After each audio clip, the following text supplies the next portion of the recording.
Arizona Theater Matters, with generous support from the Living History Foundation, the Arizona Commission on the Arts, and the National Endowment for the Arts, present Bambino Meal, Bright Little Flame.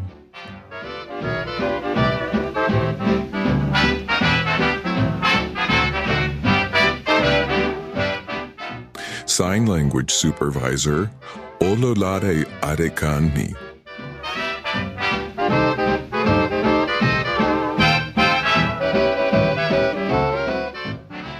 Deaf Sign Language Team, Nehemiah Danjuma, narrator, Rachel Temitope, Gita, Binto Mohammed, Maria. Voices, Chris Mascarelli, narrator, Hira Ismail, Gita, Marin McLean, Maria.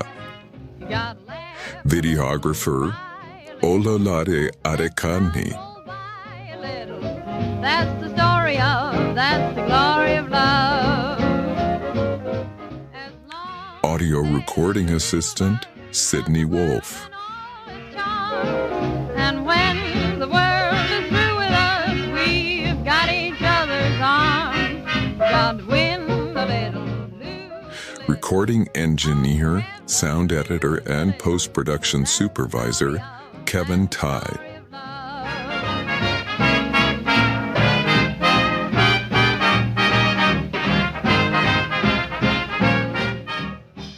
Director of Artistic Sign Language, Rachel Temitope.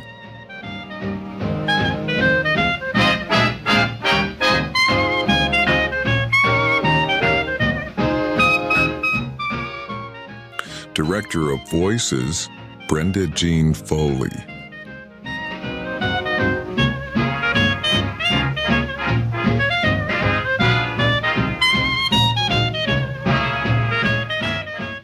Written by Jean Marie Simpson.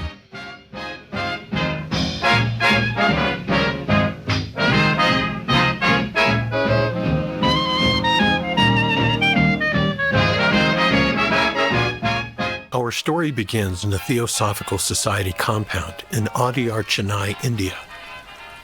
The courtyard is an ample, open space surrounded by lush greenery. Banyan, peepal, neem, and coconut trees, mimosa puthika, curry leaf, hibiscus, jasmine, lotus, and rose grow tall, creating a cool, shady oasis in the middle of the hot summer day. In the courtyard's center is a white marble fountain with a large central spout cascading into a pool below.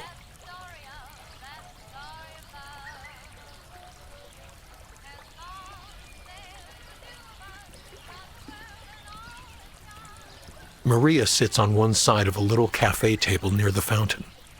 She sits on a stool and weaves at a small wooden loom. On the other side of the table is a small wooden chair. A big sideboard is in the back of the courtyard, against the outer wall of the living quarters. On the sideboard is a Victrola, a telephone, a few plants, a Table Cathedral 1930s radio, and to one side is a rubbish bin. On the other side is a potted palm. It is late morning, August 31st, 1940. Gita enters with tea. She switches off the radio. Happy birthday, Pati! Good morning, Nipotina. Thank you. Maria smiles weakly. Oh no, you look so sad, Pati. What's wrong? Depressing news on the radio. Yesterday they forced the Romanians to give half of Transylvania to Hungary. The Germans bombed the Brits, and the Brits bombed Germany. We're not going home anytime soon. And they're going to keep Mario locked up. It's awful that you're not allowed to visit him. Not as awful as it is for him to be interned just for being Italian. At least you're not there with him. I should be. Ha! Imagine the outcry. All of India would revolt. And that's a bad thing? The Viceroy would never allow it. The world's greatest teacher in an internment camp on his watch? The world's greatest teacher on house arrest. Beautiful digs for a prison? Ugh, I don't deserve any of this. Of course you do. Anyway, this may cheer you up.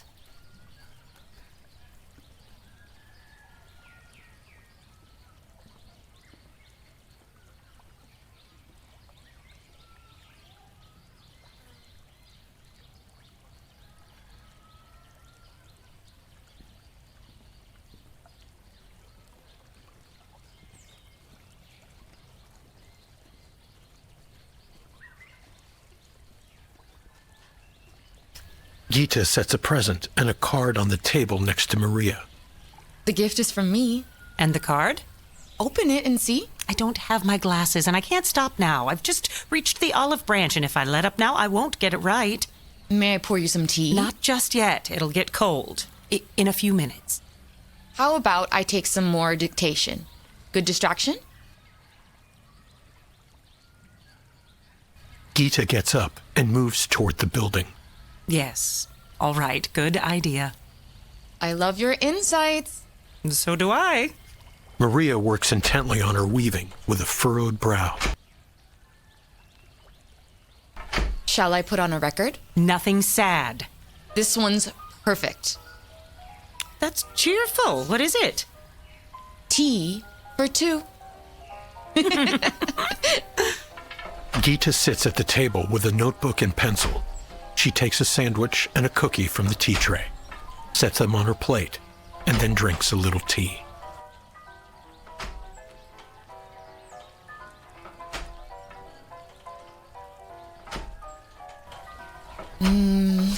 Tea is extra good today. I never thought anything would taste better than the morning cappuccino I was raised on, but your tea is miraculous. It's India's tea.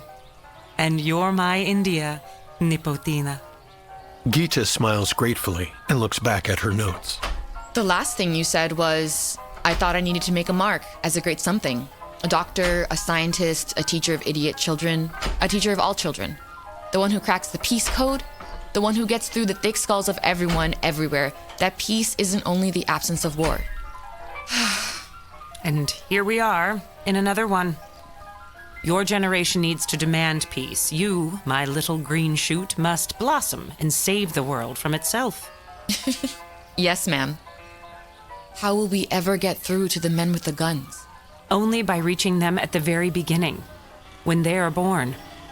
The greatness of human personality begins at birth. In the first 3 years of life, children are sponges. They absorb culture faster than anyone can control. You never had children of your own. Did you learn about children's brains when you studied psychiatry? The discoveries I made while working with so-called deficients animated me and excited me beyond anything I had ever imagined. I gave up every other occupation and focused only on learning from them. You found your Dharma. My purpose. More than simply purpose. Gandhiji says Dharma is the most profound duty to the soul, the collective universal oneness, and the nature of things. It is a person's work to find their Dharma so they may play their part in the great symphony of the cosmos. That's lovely. That's everything. It's easy to say, but not so easy to live. It should be as natural as breathing. Imagine if all cultures embraced it. Can you imagine what a world this would be? There would be no war, no desire to conquer. Once we find it, our Dharma leads us. It's irresistible. There's no thought of interfering with anyone or anything else. There is only pursuing the adventure. It's universal. Starting with children. Of course, children. People start out as children. The earlier we start, the better. Babies are the most genius, and tiny babies are the spongiest of sponges. Who knows what people would be if they were allowed to develop naturally? Who would Mussolini be? Or Hitler? Oh no! I don't believe they would have become tyrants if the adult and the child fight one another in a struggle that has gone on for 10,000 years. The adult defeats the child, and once they reach adulthood, children have forgotten the magic they were born with. Within that construct, then, conflict must be driven by biology, no? I believe it's driven by confusion. The child in a conqueror society cannot give adults fresh insights because the adults are from childhood unaware of their innate genius. In fact, children's genius is even beaten out of them by adults who are usually threatened by their potential. Children are bright little flames of pure wisdom, cinnamon flowers, delicious, healing, nourishing. That's lovely. And you are the earth that allows them to thrive. So are you, Nipotina. I still have so much to learn. We all do. In this culture, even in this ancient and in many ways superior and wise Hindu culture, adults begin stifling children as soon as they are born. I don't think my mother was stifled. She did what she wanted. That's ridiculous. You don't know what she wanted. I don't know anything except that she threw me away. That is not natural, Nipotina. She had to have been in a situation that made it impossible for her to keep you.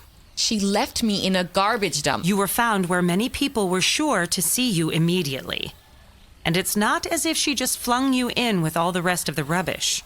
You told me you were in a basket, swaddled in a soft blanket, and right at the entrance where you would be found by the first person to arrive that day.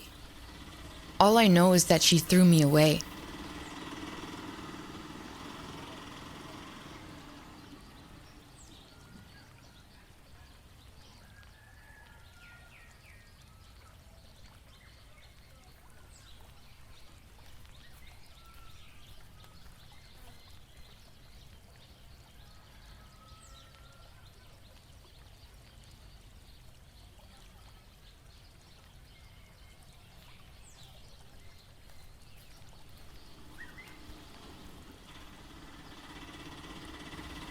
Maria reaches over, picks up a cookie, and takes a bite. All I know is that you have mastered these cookies. Gita pours tea into Maria's cup. Maria takes a drink. Heaven? Good. Why haven't you tried to find your mother? Why would I? Can you imagine what courage and love would drive her to leave you there? No. That's not love. Why not abandon me at a temple or market? Perhaps she tried to go to the temple, but too many people were looking at her, and she was afraid. And the market would be so crowded.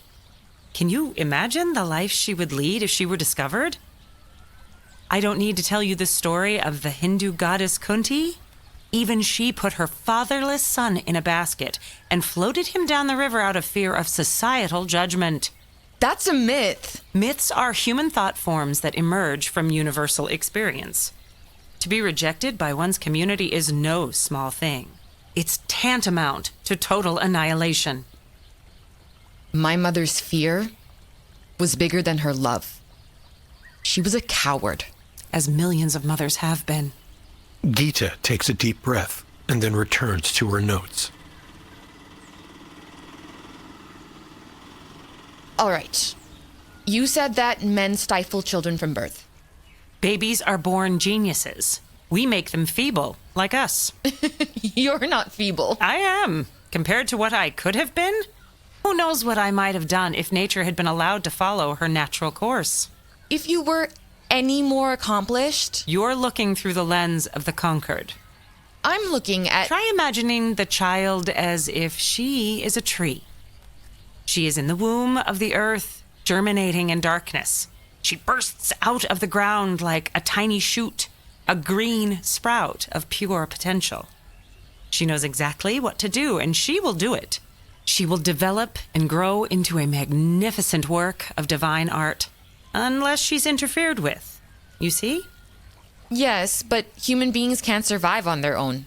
Babies need to be fed and cared for by adults. Imagine if those babies were free to be who God designed them to be. This is radical thinking, Pati. It's not, really. The concept of spiritual gestation has been celebrated for centuries and comes down to us with all the force of a sacred rite. I have no idea what that means. There are 2 holidays in the year that all Christians observe: Christmas and Easter. In India, we have Diwali and Holi. Even the Christians here celebrate them. Yes, true. You have absorbed the culture in which you developed. I was raised Catholic in Rome and absorbed that culture. I see. What do these age-old Christian holidays commemorate? One single person. But the incarnation and the social mission are recognized separately and distinctly. Ah, you mean the stories are separate? The birth of Christ and the whole manger and wise men thing, and then... Christ's incarnation lasts until puberty. So he developed with no guidance? I wouldn't say no guidance, but the Blessed Mother, from everything we know about her, isn't inclined to force or control the divine child. And Joseph was the breadwinner. These are Orthodox Jews who lived 2,000 years ago when the mother ran the home and the father... My head hurts.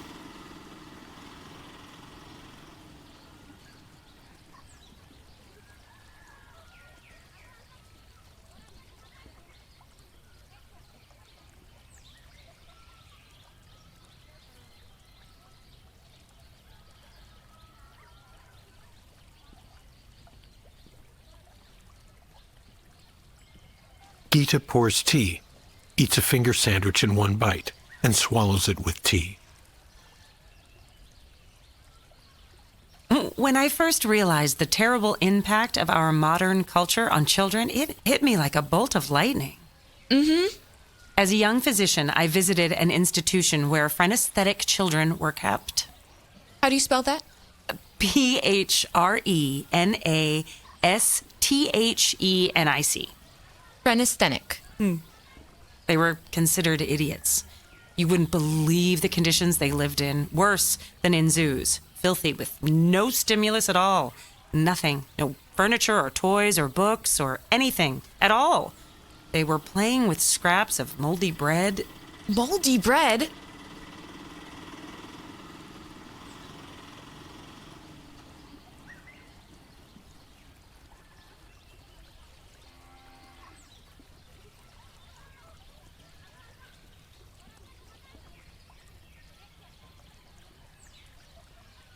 Gita sets a half-eaten cookie on her plate. I couldn't walk away. The adults in charge were like zombies. They seemed to have no spirits at all. What was wrong with them? They were superstitious and frankly stupid and unimaginative. But I went straight to work. First, I bathed the children. They loved being in the bath, discovering the properties of water and the soap and bubbles, watching dirt come off their skin, watching it all go down the drain, and experiencing the difference between wet and dry. I watched a little one rub his eyes with soap on his hands. You could see that his eyes were stinging, but he was more interested than hurt. I handed him a clean cloth, and he instinctively wiped the soap from his eyes. He looked up at me and smiled. He was doing. Then I put them in clean clothing, and they savored its smell and feel. It was delightful watching them share the new sensations they were experiencing with each other. It was a day of great enlightenment for all of us. While I was with them in the bath area, the orderlies had swept and mopped the room where the children lived. Their beds were stripped and disinfected, and clean linen was put on them. It was an entirely new environment from that day on.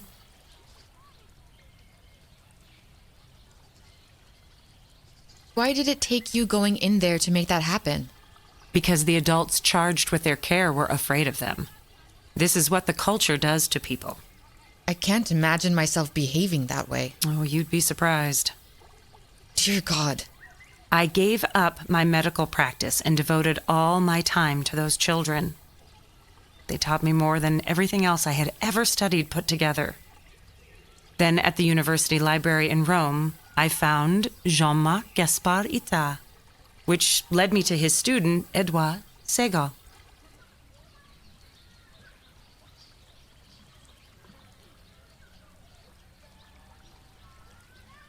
Did you study with them in France? No, they were both long dead, but luckily, I'm stubborn, and I read and write French.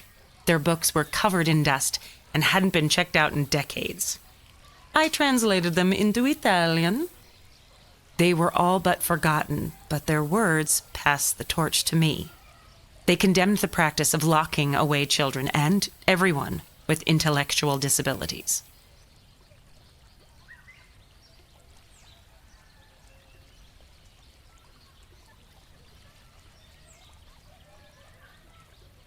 So you learned about the potential of retarded children. Are they retarded? They are born with untypical features, but given the right conditions, they are extraordinarily capable. Really?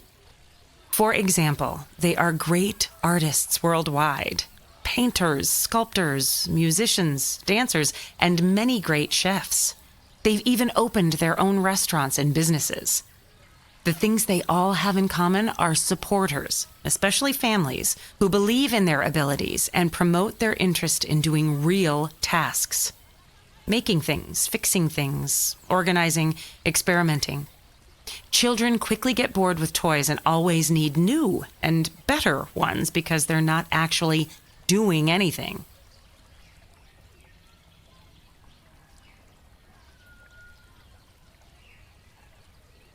Oh, I just got the connection now to Jesus as a child. So he was a baby and then a little child, and his parents took care of him but didn't discipline him.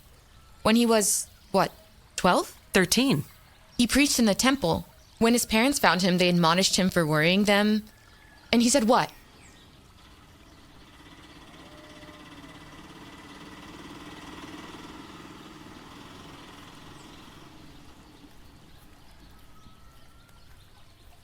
Why were you looking for me? Did you not know I must be about my Father's work? So it was after that he learned his trade. Before that, he hadn't been given any formal education. Yes. You see? Only later do we learn of the boy who obeyed his elders, learned his father's trade, and fulfilled his mission within the society where he was born. In our society, the adult automatically thinks all those traits that are different from his need correcting. Prejudice. It is, isn't it? Ignorance and maybe jealousy. How does this make sense when Christ counsels his followers to become like little children? It's tragic, all we've lost. But isn't it exciting that we keep discovering it? You keep discovering it. We must convince the world that it's essential to the developing soul that the child has a tranquil and perfect spiritual life. Life isn't perfect, Bati. Things happen. How can anyone have anything perfect in their lives? You said the song was perfect. At that moment, it was. Jolly and about what we are doing. Two people having tea. So, perfection is possible. But a perfect spiritual life? That sounds like an overreach. We stub our toe and fall down. And when that happens to a child, they learn. Only when the child is prevented from having the whole experience do they become frightened and cry out in such moments. If mama gasps, runs over, picks them up, and makes a scene, a child will learn to fear falling. The natural child will be curious when they fall down. They will learn about gravity, the ground, and what dirt is like on the palms of their hands and knees. What if they get run over and die? Then they're not being supervised properly, are they? But I'm saying... Perfection is possible in the natural world, but a sacrilegious form of enslavement of the human child has been practiced in the civilized world for 10,000 years. It's no longer possible for people to carry out the great works that life has summoned them to perform. Gita stops writing and shakes out her right hand, rubbing it with her left hand. Open the card. I'd rather wait. Look at the seal. It's from the Viceroy. Intrigued, Maria opens the card and pulls out a piece of paper. A telegram. Yes, it arrived when you were still asleep this morning. I wanted to surprise you. Read it to me, please. I don't have my glasses.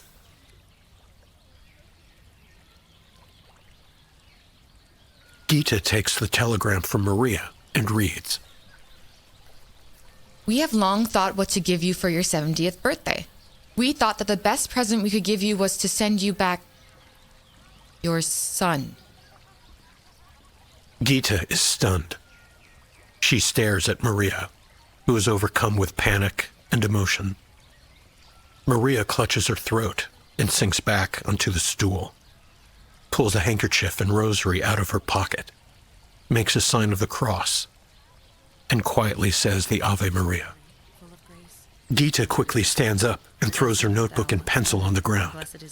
She walks slowly to the sideboard, puts the telegram on it, and stands with her back to Maria.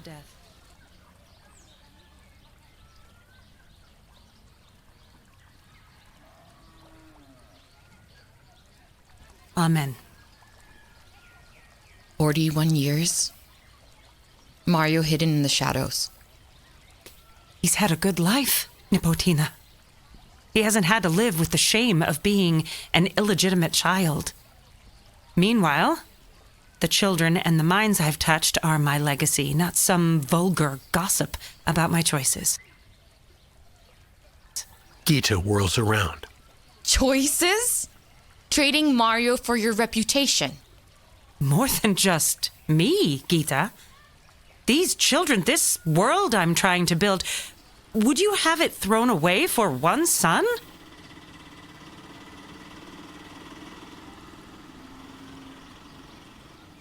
One son?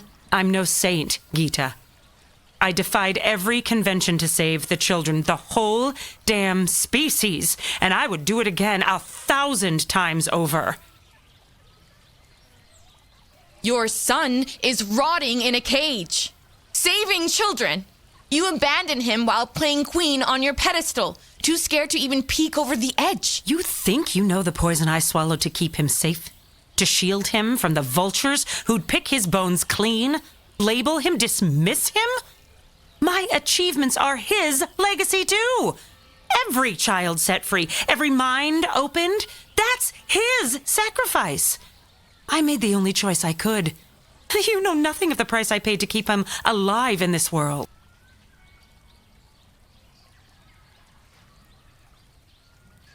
To be alive, hidden in the shadows while his mother basks in the sunlight? He's been out of the shadows for 27 years.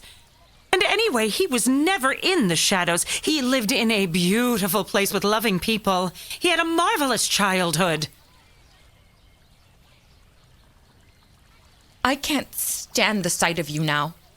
I don't even know who you are. Nipotina. How can you call me that? I'm not your granddaughter. You call me Patty? Not anymore, Dr. Montessori. Gita! What was that thing you said earlier? Gita picks the pad up off the floor and looks for the passage in her notes. Something about children being slaves. Here it is. A sacrilegious form of enslavement of the human child has been practiced for 10,000 years. Yes? Your son has devoted his entire life to you. He is your slave. Can't you see how he lives only for your approval? You're no better than... We love each other. We started 15 years late, but he knows I love him. That's something you tell yourself. How can Mario know you love him when he's in prison and you're here in this beautiful place having tea on your birthday? You're being sadistic. And you're being hypocritical. I refuse to feel sorry for you. You knew what you were doing when you gave your son away. You were giving to other people's imbecilic offspring what you denied your own child. Don't be cruel. You dare to tell the world how to raise children when you... I was very young. This is wrong, what you're doing. I have no excuse, Gita. It's the shame of my life, and I don't want to talk about it today. Or ever. Or ever.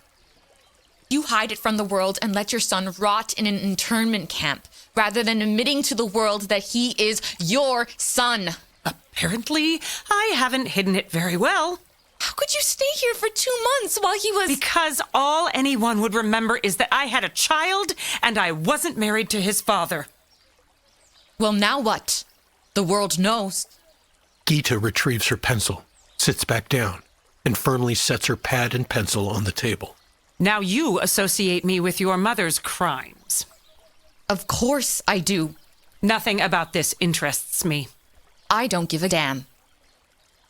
I fell into the same trap women have fallen into since the beginning of time. Trap. Biology is the most powerful force there is. Nothing can stop it. Not even your God? God is the master of biology. And sets traps for women? That must sound terrible to you. It doesn't matter to me. I don't believe in gods. You're tempting fate. You're a scientist. I know you don't believe in fate. No, I don't believe in fate exactly, but it's something about mysteries can't be articulated. Oh, try. I was in love with Pino's mind and heart. But that didn't lead me to his bed. What did? Chemistry, my senses. He was spectacularly handsome. He smelled like woody musk and cigars. The first time he leaned close to me, I thought my pelvis would burst. The sound of his voice, oh. Goodness. God created biology, and what we call fate is a byproduct of biology. Marriage wasn't on my mind because I wanted a career.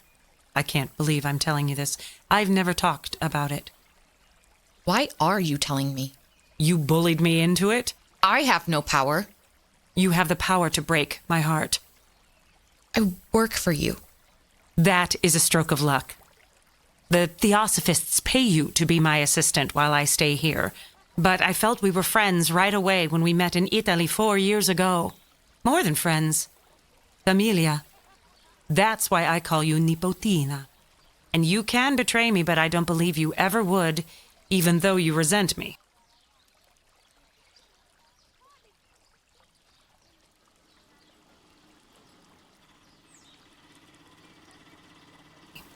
How will you ever move on with the future if you can't admit the past? That would be the end of everything. You're being selfish and cowardly. No, I'm... How can you indulge your fears when you know your son lost his freedom for 2 months and is returning to you, no doubt, with open arms and heart? Can't you see how insulting it is? How your life as a worshipped person and accepting the hospitality of the Indian people while your child sits in prison contradict all your declarations of humanity and peace? I don't. Why didn't you insist on being locked up with Mario? Why not reject the hospitality of the Theosophical Society and insist on going to the camp with him? As you said.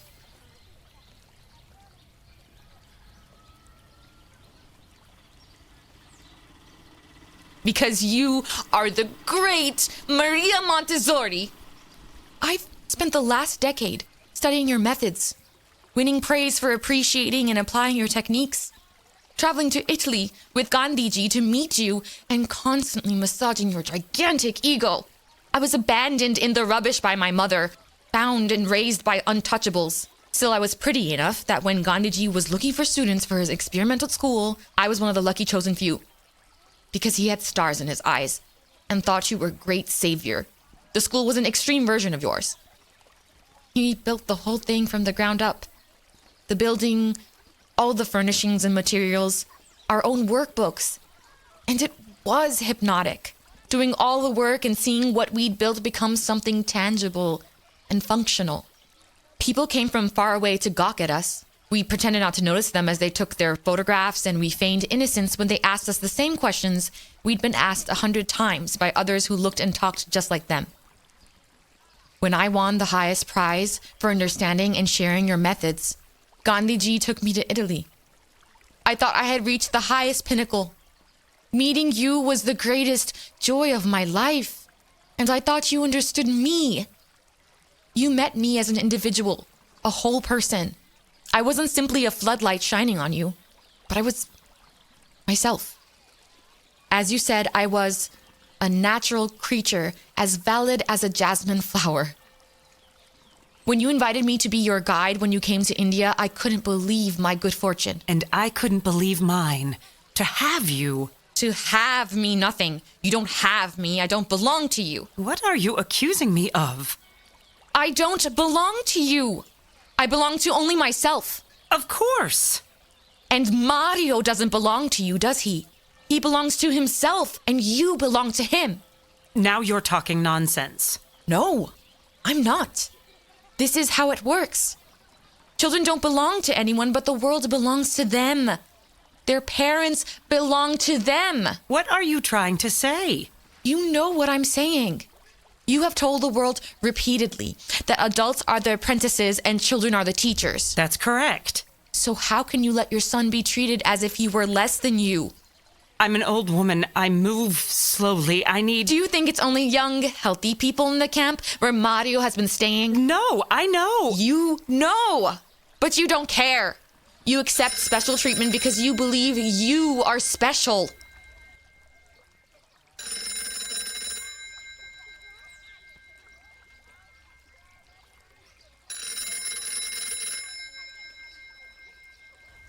Gita crosses to the sideboard and picks up the phone.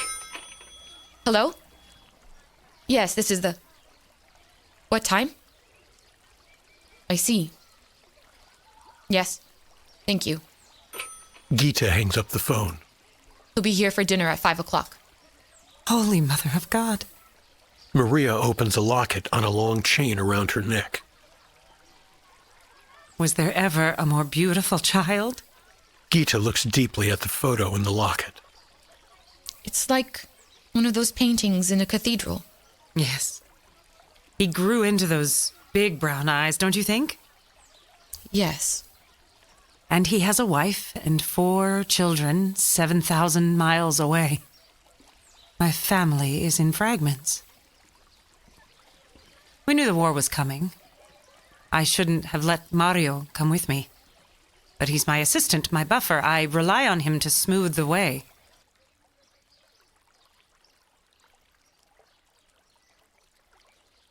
Because you have a terrible temper and you alienate your supporters. You have passionate convictions, too.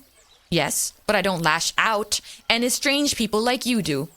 Well, I'm Italian. So is Mario, and he's the quintessential diplomat. I can't let people misrepresent my methods and misuse my materials. How would you feel if... I might feel the way you do, but I don't have the luxury of being able to explode and lose allies and supporters. True.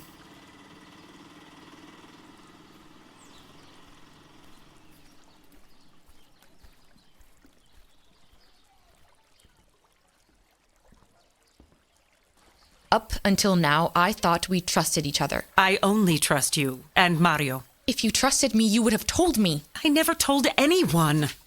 How can Mario trust you after this?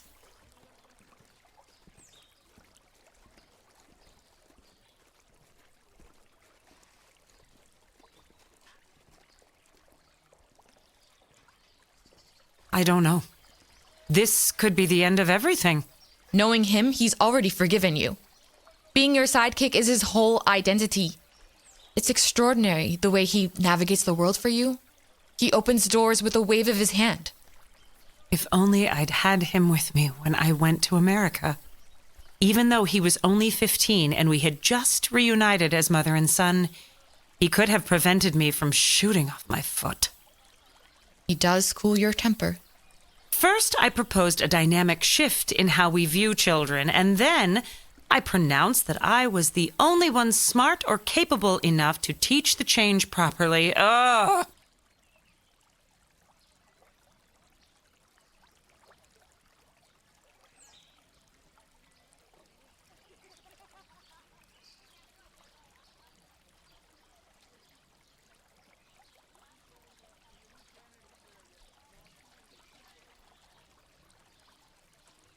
Maria covers her face with her hands. I was defensive and arrogant.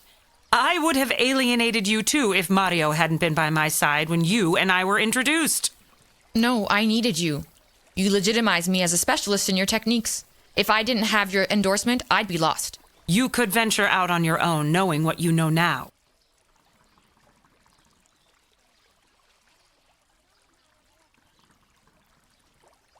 No, I can't. I am an orphan. My attachment to you is the only thing that validates me as an expert. I need help to start a school. I can only work for others. I'm lucky to be elevated above untouchable status. In my station, I must be careful. I'm ashamed you felt you had to say that. We must be very clear with each other. Our lives, Mario's and mine, are only elevated by our association with you. So you take a letter from me with you and go start a school. You believe it's that simple? It is. For an educated woman, you are hopelessly naive, You can accomplish anything if you're determined. said the queen of all she surveys. The world is your oyster. You have no idea what it is to come from nothing, to have nothing.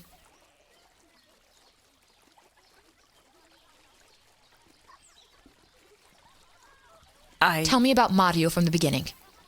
I don't let myself think about that, let alone talk about it. The cat's out of the bag. You might as well tell it in your own words, or the world will make it up. You're going to write it all down? Word for word. Did you fall in love in school? I wasn't interested in boys when I was a child.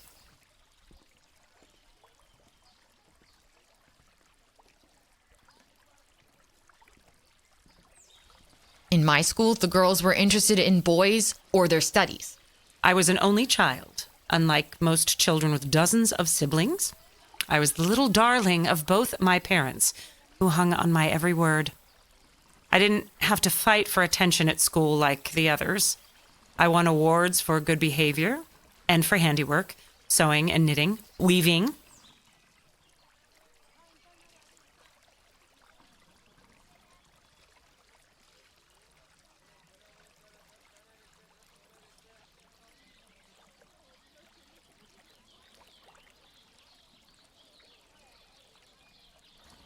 I can't imagine you being one of those good little girls. Oh, no, I wasn't. But when it came to games, I was a natural leader. No surprise. Once an older girl challenged me, and I turned to her and said, "You? You aren't even born yet." Queen Maria. I became so cheeky with the adults. One time a teacher objected to the look in my eyes. After that, I never looked at her again. You are nothing if not stubborn. Like you. Have a sandwich. Maria gobbles down a sandwich, suddenly animated by her memories. Did you know I wanted to be an actress when I was a child? No, but I'm not surprised. But when we went on a school trip to the theater, I realized it didn't interest me as much as math and science. So I took my workbooks to the plays and solved problems instead of watching the performances. When my schoolmates applauded at the end, it felt like no time had passed since the curtain went up.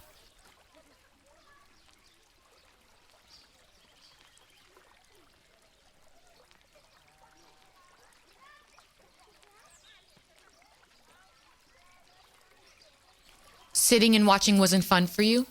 You needed to be in the spotlight. It wasn't about being in the spotlight. I saw what the maid was doing and I wanted to do it too. It was my idea. I wasn't given chores at home as my schoolmates were. My mother was delighted and never interfered. I cleaned because it was my instinct to learn. How do you remove dirt from the floor? With a wet rag and soap. Then use a clean rag to rinse, then a dry rag to polish. I felt deep satisfaction every time I figured out a new task. How to cut up meat, vegetables, and herbs, add butter, broth, and spices to make soup. How to braid my hair, fold the kitchen towels. I loved helping my friends with their problems too.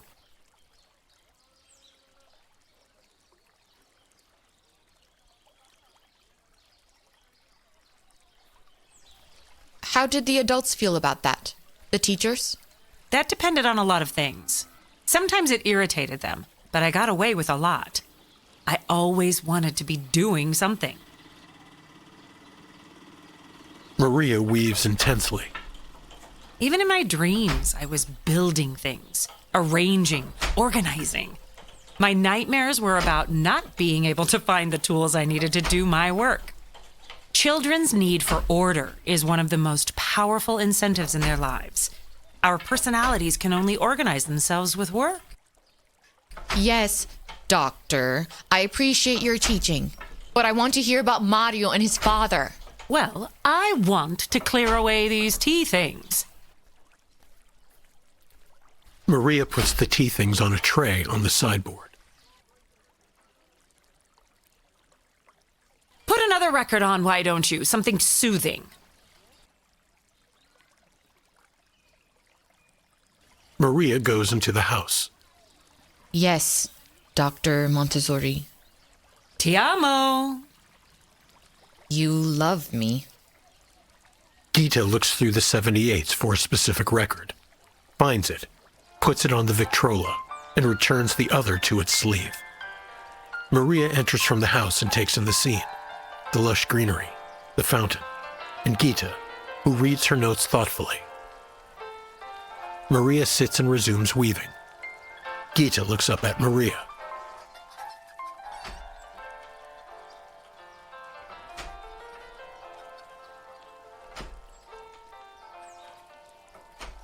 It's not as hot today as yesterday.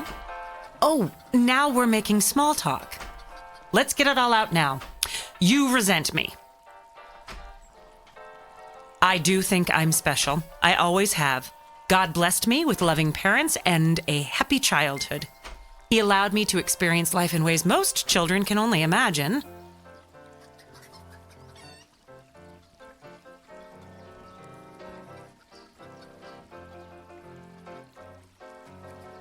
Yes, God blessed you. No, that's wrong. I was lucky. I am lucky. I always have been. And I shouldn't feel sorry for myself because I'm also a coward. So if you know you're a coward, make a change. Tell me the story so I can understand. Maria vehemently resumes her weaving. So, Pino Giuseppe, he was a psychiatry teacher when I was in medical school. It was all I could do to take down what he said in my notes. I had to read them 3 and 4 times to make sense of what he said. I was so distracted. Dear God.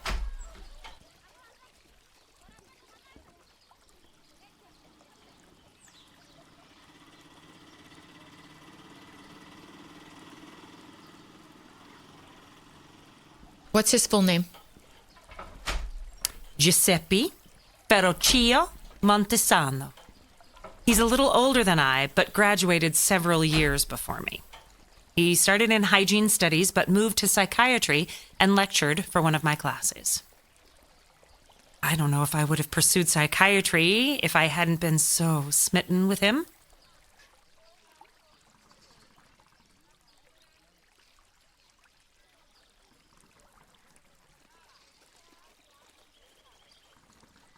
Didn't psychiatry lead to your interest in education? Yes. I went to work with the children in the asylum.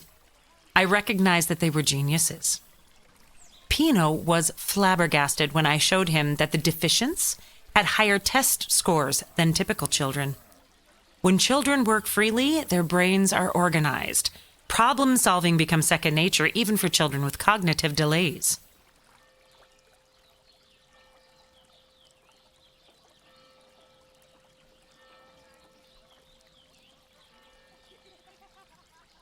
Gita starts relaxing into her task, taking down Maria's words, and she becomes interested in the story. When did you two start the school in Rome? I didn't start it. I was appointed co-director. In my vanity, of course, I felt they were lucky to have me. But it was a great honor for me and a leap of faith for them to elevate a woman to that kind of leadership.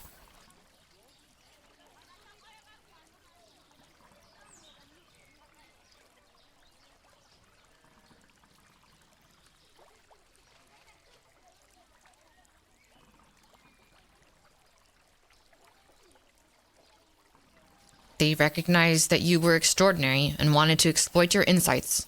That's obvious from reading your essays and then the published papers afterwards, written by men. Yes, and we're supposedly the weaker sex. I was so weak that I couldn't be in the lab with men when a naked cadaver was present, so I had to go in alone at night.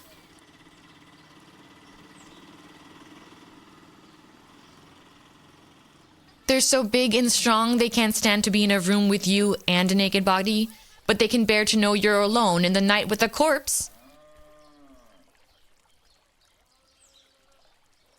But The smell of formaldehyde made me sick. There was a lot of smoking when the male students were there in the daytime, but there was nothing to mask the smell when it was just me.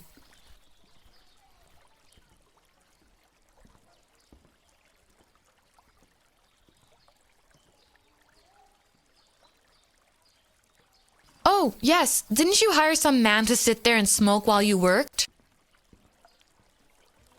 I did. He couldn't be there 1 week, so I bought and smoked my own cigars as I did my dissections. Oh, I wish there was a photograph of the first woman physician in Italy slicing into a cadaver and smoking a cigar.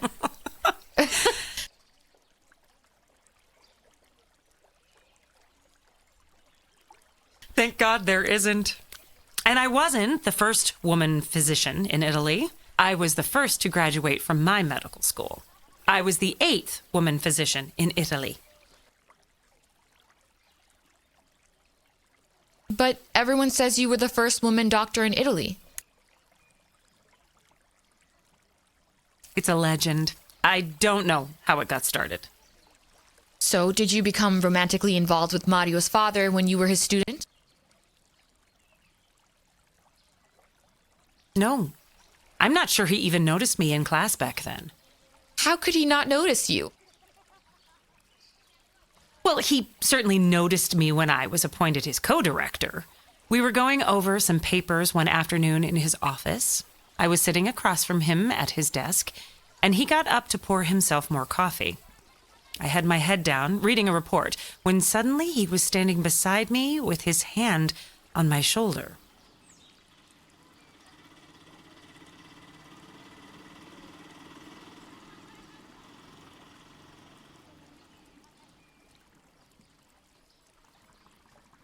You must have been shocked. I felt as if I'd been zapped by an electric cattle prod. I stood up and kissed him, and he kissed me, and we were tangled up in each other like wild animals. How exciting. I had never kissed anyone like that. Italians are known for hugging and kissing, but I had never kissed a boy on the mouth. And here we were, practically fusing molecules. Scandalous. It's just biology. It's bound to happen when you put two young, fertile people together in close quarters. Of course, we didn't use birth control. Can you imagine? A couple of doctors, and we didn't use birth control. Why didn't you? I hadn't expected to be engaging in sexual intercourse in the office. The whole thing took me by surprise. The big thing back then was called outer course, and it's just what it sounds like. But we were too far gone. We didn't even do that. Mario was probably conceived that first time. So you discovered that you were pregnant? And I was terrified, but not surprised. I told Mama, then Pino. Then Mama told Papa. It was quite a scene. I can imagine. Papa didn't look me in the eye for a long, long time. And he wanted to kill Pino. Were you ashamed? I was, but I fought it. Pino and I were so in love that it didn't feel wrong. The taboos around sex are probably the most destructive forces among human beings. Trying to stop biology with moral codes is like trying to stop the ocean with a wooden fence. How did you hide it? I didn't show until winter, so hiding with my oversized coat was easy. I stuffed my bra with stockings so it looked like I had gained a lot of weight. Poor Mama. She worried about me. Society would have condemned me if gossip had spread.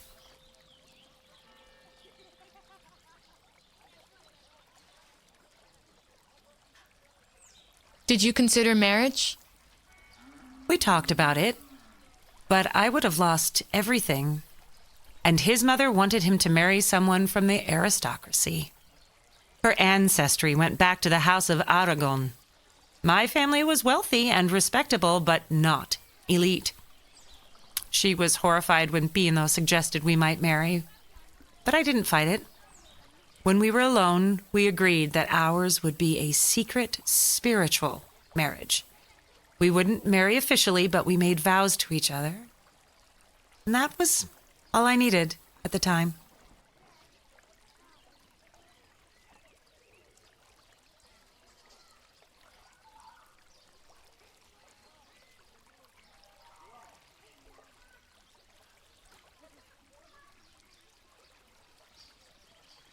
But did you have a ceremony? I've never shared that, Nipotina. Please. I... Please! We had a little ceremony and even exchanged rings, but we wore them on our middle fingers, and they weren't apparent wedding bands. Mine was a beautiful gold with an onyx stone, and his was a band with red stones around it. We found a little shop where a dear couple made their own jewelry. Our rings weren't expensive, but lovely and meaningful to us. We took a taxi to Lake Bolsena, stood on the water's edge at twilight, and promised to never marry any others. He quoted Manzoni's Betrothed. We shall love each other as fellow travelers, leave each other with the hope of finding each other again, forever.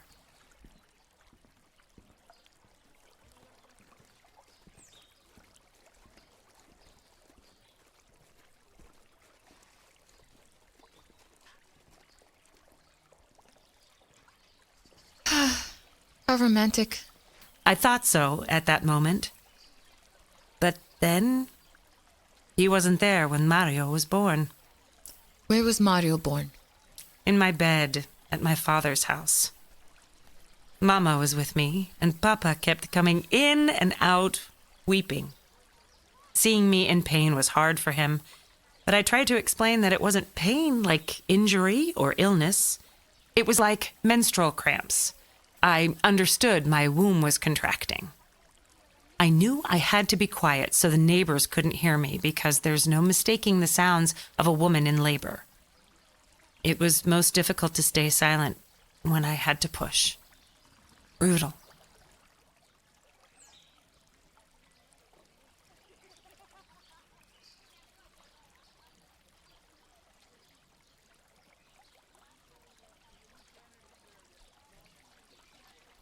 I never want to have children. Never say never, Nipotina. I never want to lie with a man like that anyway. The idea is repulsive to me. That's something else entirely. It is.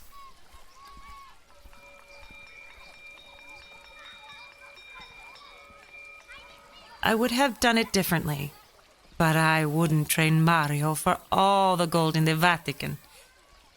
I never saw anything so pure.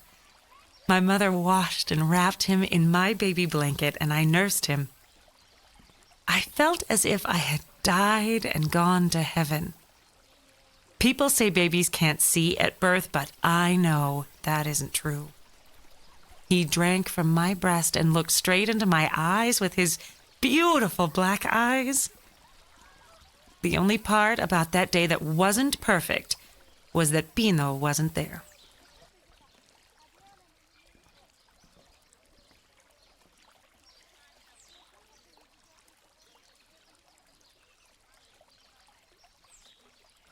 How long did Mario stay with you?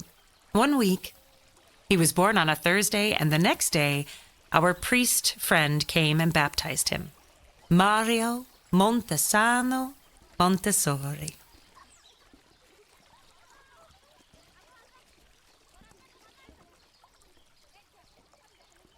He has his father's name. Much to Nonna Montesano's rage and indignation. His father has never denied his paternity. And since he has his surname, some people must know who his father is. The following Thursday, Papa hired a carriage and took Mama and me to Paliano, where a wet nurse lived. Bino paid them to foster Mario.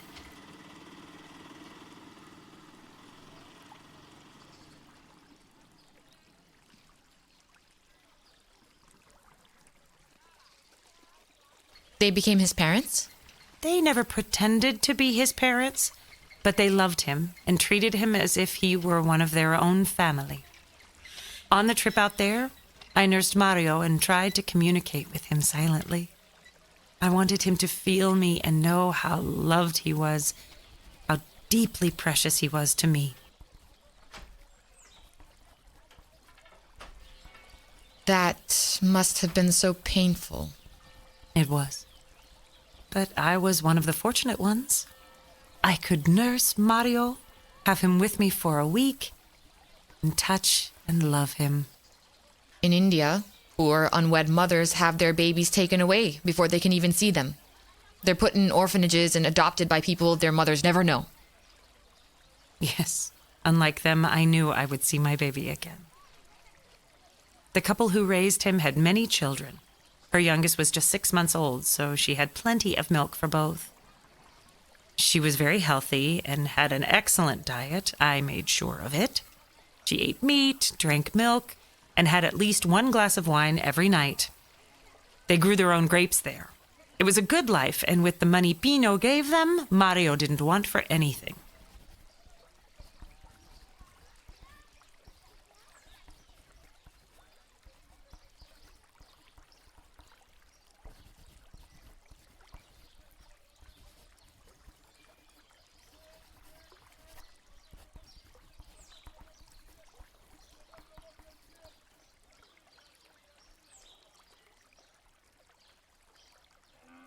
How often did you go to see him?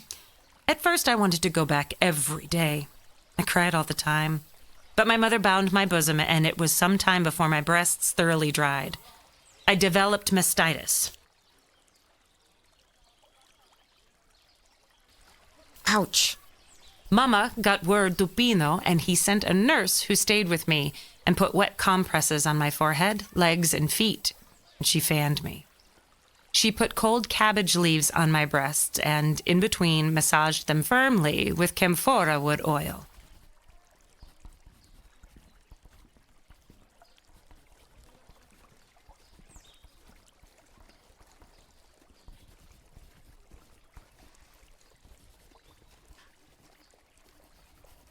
That sounds like hell. It was. But I felt I deserved to be in pain. I cried until I had no tears left. About then, the nurse said I had no more milk. No tears and no milk.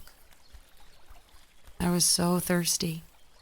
But I only took small sips of water so the milk wouldn't return. That was another week. Finally, Pino came to see me. He told me he'd been to the farm and met Mario. I asked him, "Can you believe how perfect he is? How beautiful?"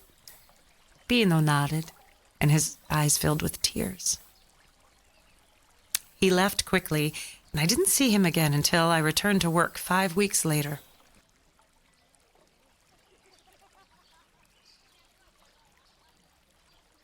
That's a long time. I knew if I went out too soon, I might get sick again.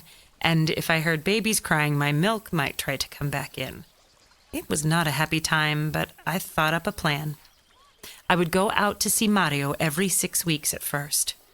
Once he was 6 months old, I'd go out every week. I had to be with him, know him, and I needed him to know me, even if he didn't think I was his mother. The love we find in infancy shows us what kind of love we should experience as adults.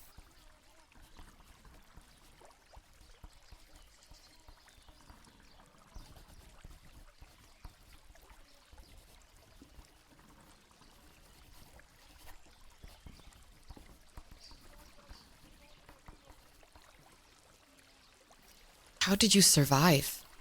We started by saying I was his aunt, but when he was 3, I was reading Pinocchio to him, and I told him I was his fairy godmother. I was determined to put magic in his life one way or another. It obviously worked because he adores you. When Mario was 6 months old, he was unbelievably adorable.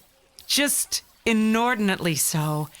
His hair came in, and he looked like one of Raphael's cherubs. He grew so fast that there'd be such changes even in a week. I missed his first steps and his first words. But when I visited, he threw his little arms around my skirts. I'm glad you have such precious memories. I was very, very lucky. And his father? Did he visit Mario too? A few times at first. But it turns out he had other plans and priorities. When Mario was just a year old, Bambino told me he was engaged to someone else. I felt like an axe had split me right down the middle. What an ass. I called him that, and much worse. But he acted as if it were the most natural thing in the world, as if our vows were silly. I realized they were ridiculous. He didn't mean them. He just took the easy way out, lied to me to get me off his back. Ass. I was simply undone, fell to pieces. I couldn't eat or sleep. I couldn't work. Oh, Bati, what did you do? I shut down. Of course, my parents were furious with Bambino. But what could they do? Mama went to the priest who suggested I get away, spend some time at the San Damiano convent in Assisi. And my parents agreed it was a good idea. I didn't care enough to have an opinion, so I went. It was simple and quiet, and I went to Mass thrice daily. Mother Superior was very gentle and kind to me. She didn't make me talk. After weeks of contemplation, I knew what I would do. I packed my things and went home, but first I stopped to see Mario. I stayed at the farm for a week with him, and we went out and gathered eggs and milked the cow. It was spring, so we took long walks. He toddled as far as he could, and then I picked him up and carried him. He smelled like nothing on earth, like an angel.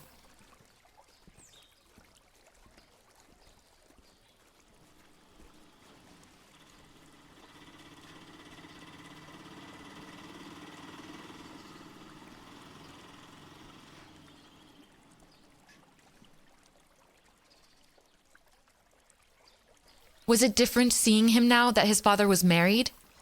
Did it feel different? I knew there would never be a father in his life. I realized I had hoped for the fairy tale despite all I had told Bambino about being a strong woman on my own. Something in my body died, and I was never resurrected.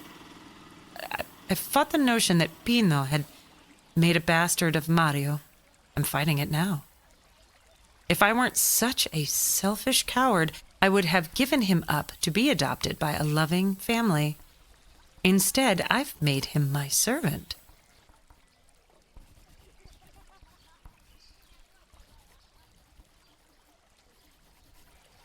Maria stands, walks around, and rubs her shoulder and back.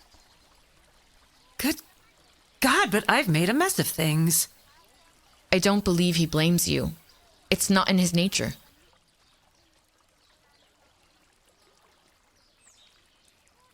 How can he not?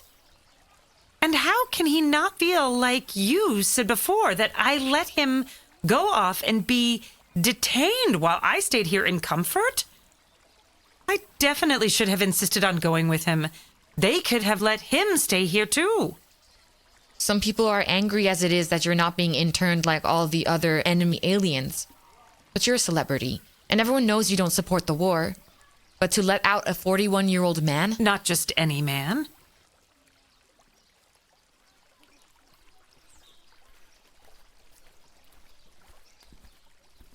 Maria sits back down as Gita gets up, walks around behind Maria, and watches as she weaves.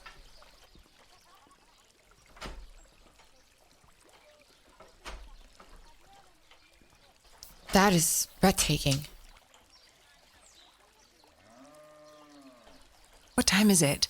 It's almost 3:30. When did they say he'd be here? About 5?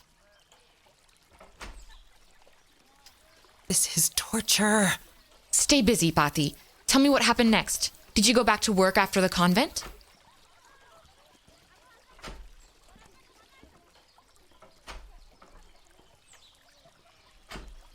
Gita sits back down and takes down Maria's words. No, I wasn't going to work with that cretino. He should be ashamed to look at me. Bastardo. He's not fit to kiss my feet. I should fall in love with a slimy eel before I look at that scum.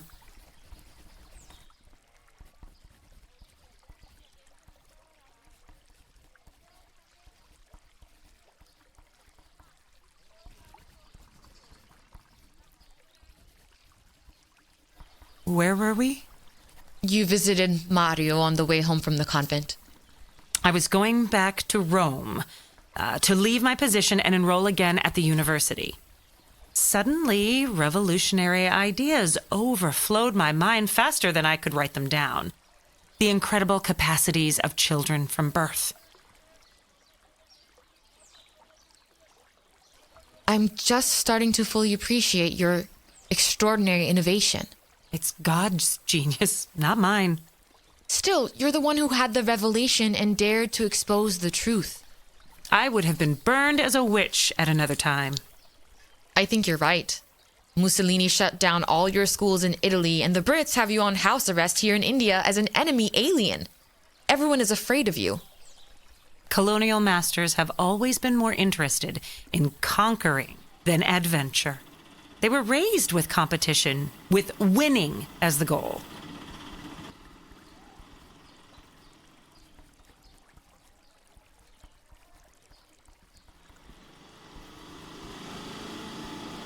How did Mario come to know you were his mother? Shortly after his 15th birthday, I arrived at the farm. And as I was getting out of the car, he walked up to me and simply said, "I know you are my mother." He looked at me with those big, sweet eyes, and I wept. He put his arms around me, and I felt a calm overtake me. It was as if 15 years of secret weight were lifted from my back, and I was safe and home. He is an extraordinary person. You have everything to do with that. I don't think so. I don't believe that was accidental. I do see myself in him, a little, and Pino. But ultimately, I see the miracle that is purely Mario. Maybe we both must accept that it is Mario's nature to love you unconditionally.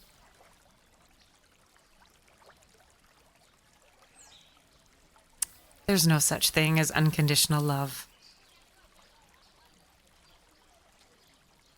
Patti, There isn't. I don't believe in it. I don't believe you mean that. I do.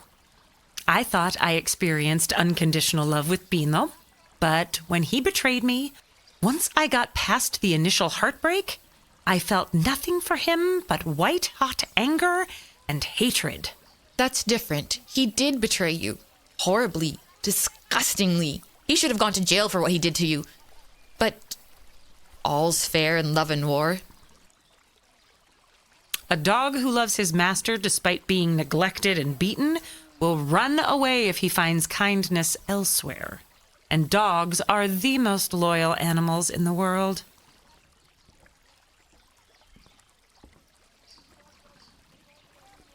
Even after all this time, the sun never says to the earth, "You owe me."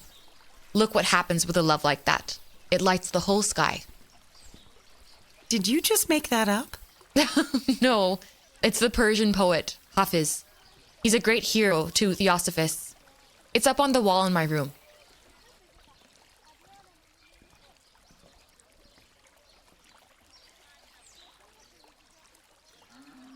What is it again?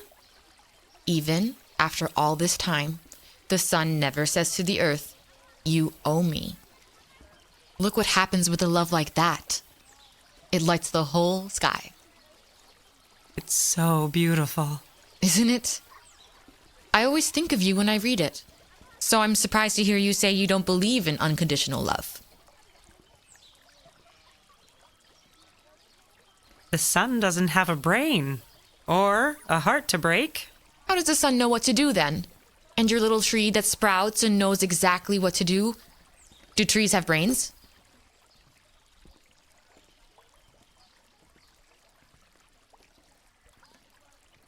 Not as such, no, but... So Mario's nature...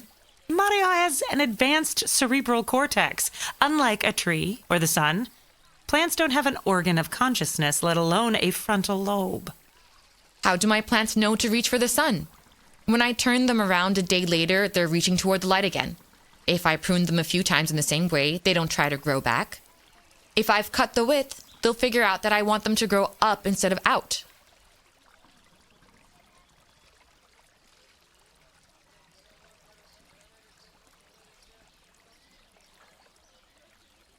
What is impossible for man is child's play for God. How do they figure that out if they don't have brains?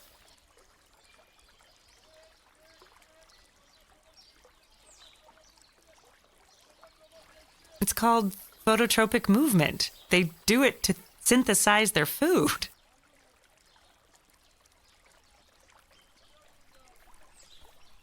But how? Oh, nobody knows. Can we please move on? I'm so anxious. I feel as if my bones are going to shatter. I'm sorry. I want you to stop being afraid. It's your birthday, after all. And you have a big present coming. I've spent 40 years hiding his identity, Gita. And here, it turns out, some people know he is my child, yet they didn't treat me any differently. What a heartless, wicked, selfish person I am. Pati, please. Give me those papers. Maria rises and tries to take the pad away from Gita. Give them to me. You mustn't show them to anyone. No one can ever see them. No one. Gita keeps the pad away from Maria. No. At least Mario should read them if no one else. No one has to see it until someday when you're gone.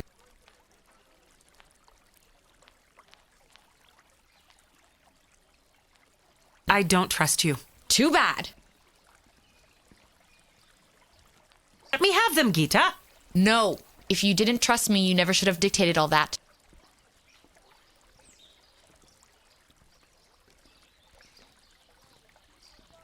You forced me to. I did not. Yes, you did. Oh, grow up. Maria suddenly grabs the pad out of Gita's hand. Go to hell. Oh, you bitch. You're the bitch. Gita angrily crosses upstage, pulls a broom from the kitchen area, and fiercely sweeps the space, beginning by the fountain and moving the dirt over near the house and the rubbish bin. Somewhere, a clock strikes 4. Maria leafs through the pad, tearing out individual pages, then throws the pad on Gita's chair and sits back down at the loom. She folds the pages, tucks them into her bodice, and then resumes weaving. Why do I bother with you? I don't know. Because you love me. You take advantage of my love for you, as you do Mario's. Tell me about this little present. Is it from you? Gita. Well, what do you think? Come. Sit down, Gita. Let's not fight. You're ridiculous. I know. Come here and sit with me while I open this present. Oh!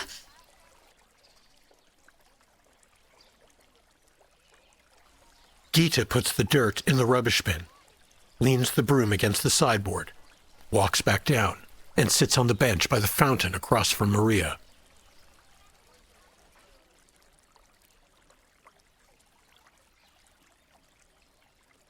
Very pretty fabric, Gita.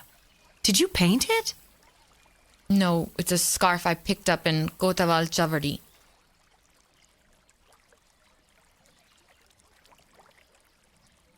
Well, it's lovely, and so is the ribbon. I know you like pretty things. Maria unties the ribbon, puts the scarf and ribbon around her shoulders, and opens the little box.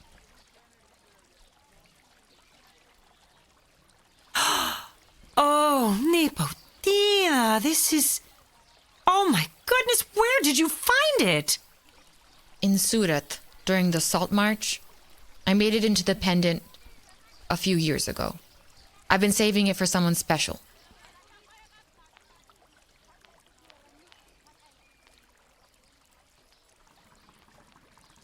Maria holds up the pendant. It is amber with a clear dragonfly fossil inside. Light pours through it and casts glistening lights against the house. I love dragonflies. I know you do. They are a perfect species. They haven't needed to evolve in 300 million years. They're good luck.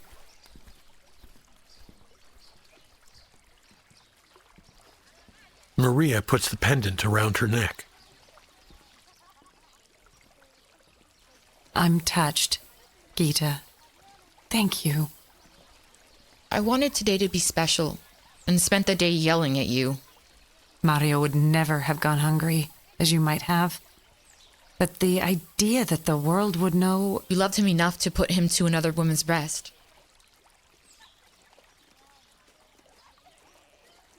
He's been in a horrible place because of me.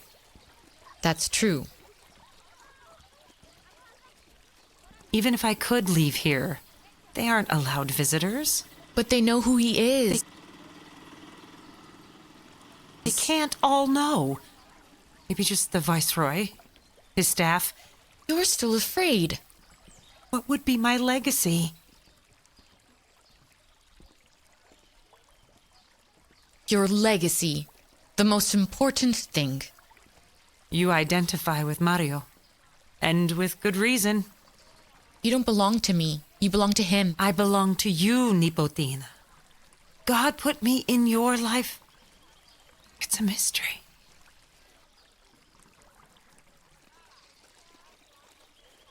Amber is a fire mystery. Bright little flames in the earth.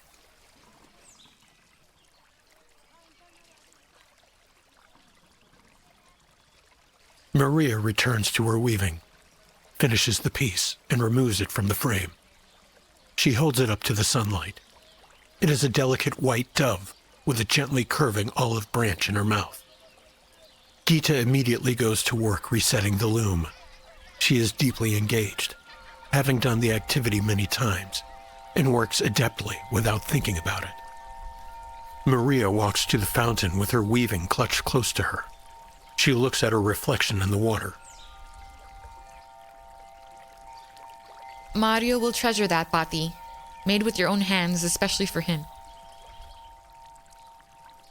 Suddenly, Gita stops and puts her hands on her face, looking up at the sky.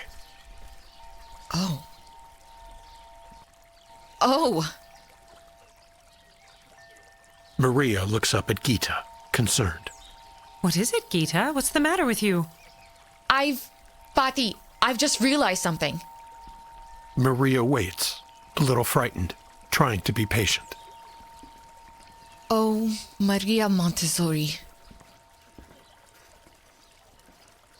Gita takes several steps past the fountain and looks at the world as if she sees it for the first time.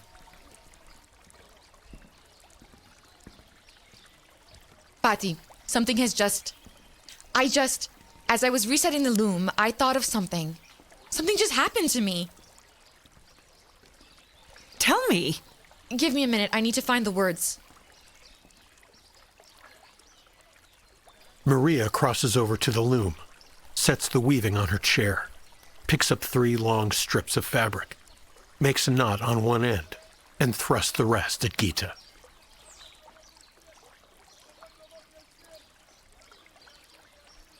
Make a braid and start talking. Gita frantically begins braiding the strips, taking a few deep breaths, and then speaks.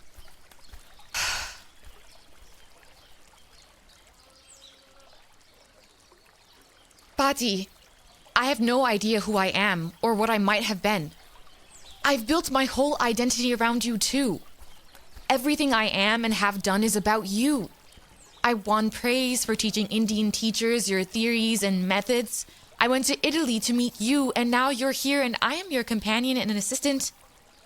Good God, that's absurd. I honestly have no idea who I am. I've become so enamored with the idea of you that I missed the most important lesson. Gita continues to braid while her thoughts come together. You have Mario to assist you, and it's his choice to be your companion and to have his identity tied to you. You two finish each other's sentences. He smiles and kisses you on the nose. When you're sad or mad or depressed or anxious, he puts his arms around you, and you melt into a calm and beautiful place every time. It's so obvious. That is his Dharma. Oh, Gita. I owe it to myself to try, and I owe it to you to find out what I can be separate from you. I'm still young. I have dreams I haven't dared to think about. I do want to start a school, Bati, just for girls. A place where they can be who they are without worrying about pleasing anyone but themselves. No fathers, no brothers or uncles or even mothers or aunts. No one to tell us who we're supposed to be. Place just for us. I want to see things I haven't seen before and follow the trail of my inherent nature. It won't be easy, but I can go to Calcutta. I can start it in the streets with the poorest of the poor.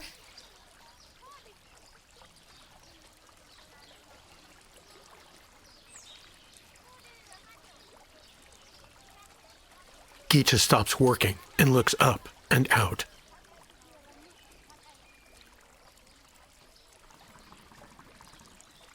The sky has never looked this blue. Nipotina. Oh, Bati, I don't have to be tied to anything or anyone. I'll tell everyone about you. Not your secrets, just your...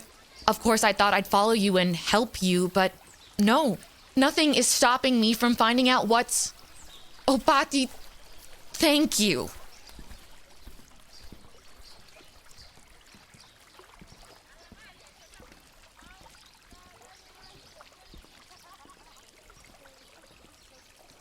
What are you thanking me for? All I've done is take from you. No. Please don't see it that way. You have given me everything. I don't understand. Oh, but I understand now. Clear as crystal. I know why you hid Mario. Let me figure out how to say this.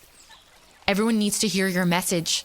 That babies are the teachers and we are their stewards, protectors, and apprentices. Oh, Bati, I judged you so harshly, but now I understand why your secret must be kept. One day, the world will have grown up enough to appreciate the whole of who you are.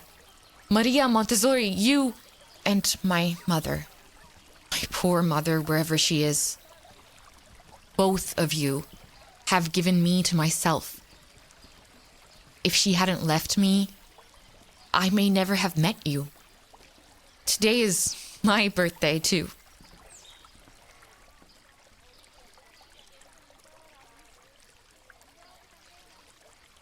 The two women embrace and weep and laugh, swaying together in a dance like a pair of tree pipits at the estuary. Maria pulls away, retrieves the weaving, and puts Gita's hand around it.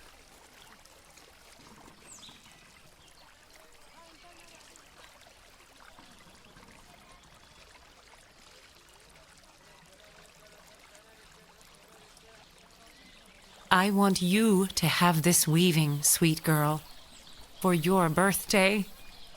But you made it for Mario. I want you to have it. It's you and I who have made peace. Mario and I have never had a cross word between us. We have plenty of time for presents. Maria pulls the pages out of her bodice. And I do want you to have these. I trust you.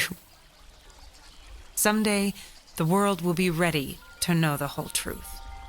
Oh, Bati. Oh, Bati. Now you know how deeply I trust you, Nipotina. If I tell your whole story one day, I promise it will be the truth as you have given it to me. It's time to start dinner. I want to make something special for my baby.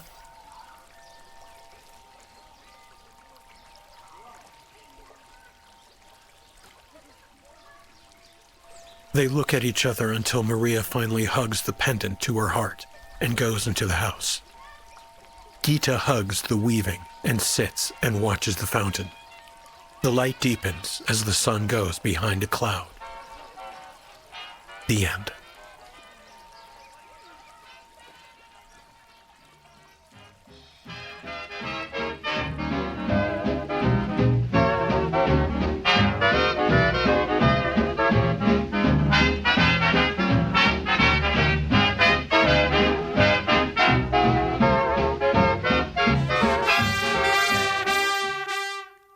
Deaf Sign Language Team, Nehemiah Danjuma, narrator, Rachel Temitope, Gita, Binto Mohammed, Maria. And let your little heart just cry a little. Voices, Chris Mascarelli, narrator, Hira Ismail, Gita, Marin McLean, Maria. Videographer, Ololade Arekani. Audio recording assistant, Sydney Wolf. Recording engineer, sound editor, and post-production supervisor, Kevin Ty. Director of Artistic Sign Language, Rachel Temitope. Director of Voices, Brenda Jean Foley. That's the glory of love. Written by Jean Marie Simpson. I still know what I'm talking about, y'all. When this whole world gets tired of us, The Glory of Love. Written by Billy Hill. Performed by Benny Goodman and his orchestra. Helen Ward, vocals. Produced by Benny Goodman. 1936 RCA Victor. Performed by Otis Redding. Produced by Steve Cropper. 1964 Atlantic Recording Corporation.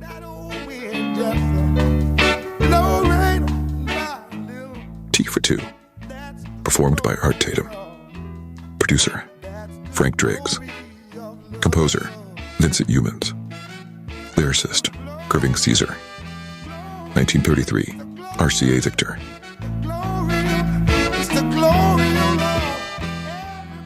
Made possible by grants from the Withing History Foundation, the Arizona Commission on the Arts, the National Endowment for the Arts, and contributions from many individuals like you.